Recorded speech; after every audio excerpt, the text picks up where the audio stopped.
I thought I was the luckiest guy in the world. Not just because I was marrying Elena, the woman of my dreams, but because my best friend Marcus offered to pay for our entire wedding. $35,000. Just like that. "Don't worry about it, brother," he'd said, slapping my back with that trademark grin of his. "You've been there for me through everything. Let me do this for you." Marcus and I had been friends since college. He was my roommate, my business partner in our failed startup, my best man. When his father died, I was the one who held him as he cried. When he got his first big promotion at the investment firm, I was the first person he called. We were brothers in every way that mattered. So when he offered to cover the wedding costs, it felt natural. Generous, sure, but natural. Marcus had money. I was still building my freelance photography business. Elena was finishing her nursing degree. We were scraping by, and a wedding seemed impossible. "Are you sure about this?" Elena had asked when I told her. She was sitting on our tiny apartment couch, wedding magazines scattered around her like fallen leaves. "It's Marcus," I said. "He wouldn't offer if he didn't mean it." She smiled then, that radiant smile that made me fall in love with her in the first place. "Okay, but we pay him back eventually." Of course. The wedding was perfect. Everything Elena had dreamed of and more. The venue overlooking the lake. The flowers she'd circled in those magazines. The photographer Marcus insisted. We hire his friend, who normally charged triple what we could afford. Elena looked like a princess, and I felt like the king of the world. That was 8 months ago. Last Tuesday, I was organizing our files for tax season when I found the receipt folder Elena had kept from the wedding. She was meticulous about paperwork, saving everything. I was looking for our marriage certificate when I saw the vendor receipts, the florist bill, the venue contract, the photographer's invoice. Every single one was signed by Marcus Chen, not as a guarantor, not as someone paying on our behalf. The contracts were in his name. He was listed as the client, the groom. My hands started shaking. This had to be a mistake, some clerical error. Marcus had probably just handled the paperwork to make things easier. But then I saw the hotel receipt from our wedding night, the honeymoon suite Elena and I had stayed in, the one Marcus had upgraded us to as a surprise. The guest name on the bill was Mr. and Mrs. Marcus Chen. I stared at that piece of paper until the letters started to blur. Mrs. Marcus Chen. Like Elena was his wife, not mine. I called Elena immediately. "Hey, babe," she answered. And her voice sounded different somehow. Distant. "What's up?" "I'm looking at the wedding receipts," I said slowly. "Why is Marcus's name on everything?" Silence. Long, terrible silence. Silence. Long, terrible silence. "Elena." "I can explain." Those 3 words hit me like a physical blow, because if there was nothing to explain, she would have said that instead. "How long?" I whispered. Another pause. "David, please." "How long have you been sleeping with him?" The sound she made was something between a sob and a sigh. 2 years. 2 years. We'd been together for 3. Engaged for 1.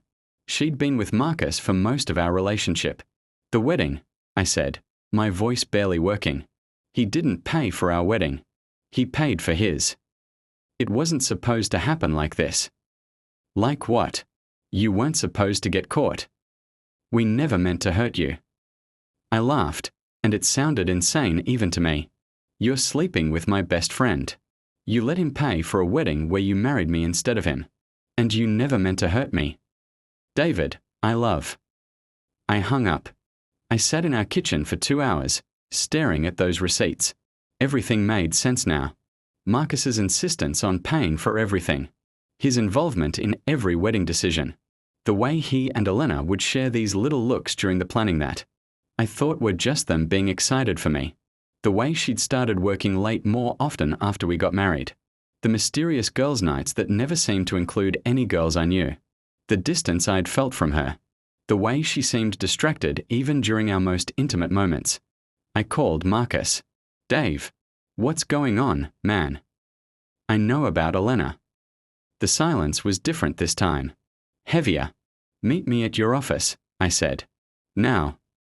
Marcus worked downtown in one of those glass towers that screamed success. I'd been proud of him for making it there.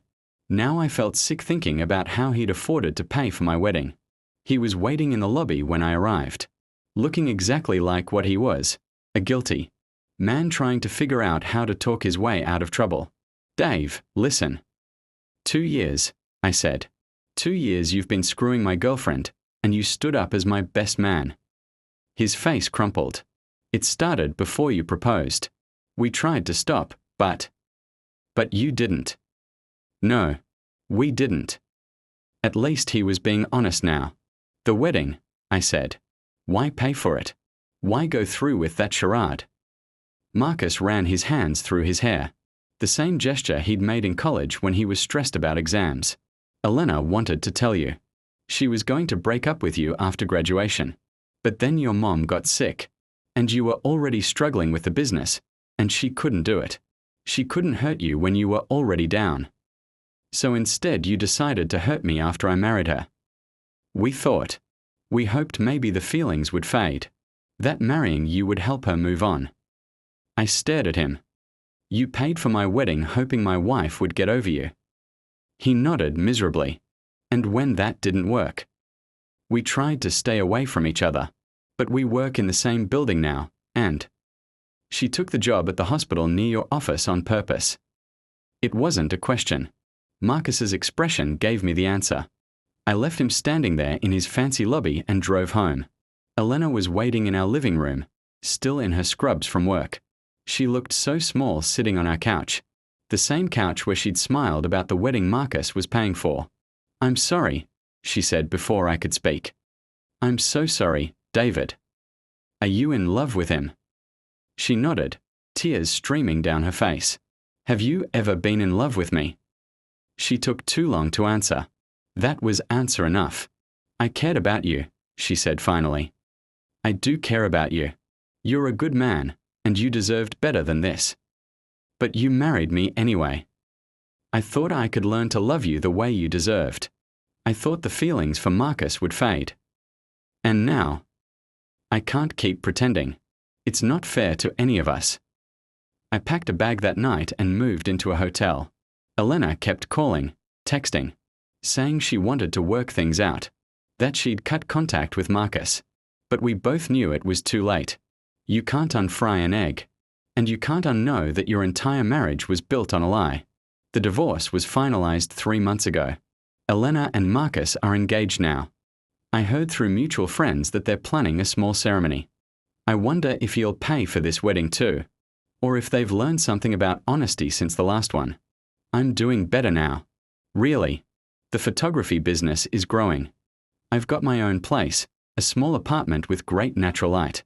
I'm even dating someone new, Sarah, a teacher I met at a coffee shop. She doesn't know about Elena and Marcus yet, but when she's ready to hear it, I'll tell her the truth. All of it. Because I learned something from this whole mess. Lies might seem kinder in the moment, but they're like cancer. They grow in the dark, and by the time you discover them, they've already destroyed everything healthy around them. Marcus thought he was being generous, paying for our wedding. Elena thought she was being kind, marrying me instead of breaking my heart. But kindness built on deception isn't kindness at all. It's just delayed cruelty with interest. Sometimes I wonder what would have happened if they'd been honest from the beginning. If Elena had broken up with me before the proposal. If Marcus had told me about his feelings instead of writing checks. It would have hurt, sure, but it would have been a clean hurt. The kind that heals properly instead of festering. Instead, they gave me the most expensive lie I'll ever receive.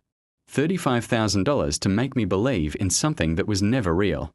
But here's the thing about the truth. It might be painful, but it's also liberating. I'm free now. Free from a marriage that was built on lies.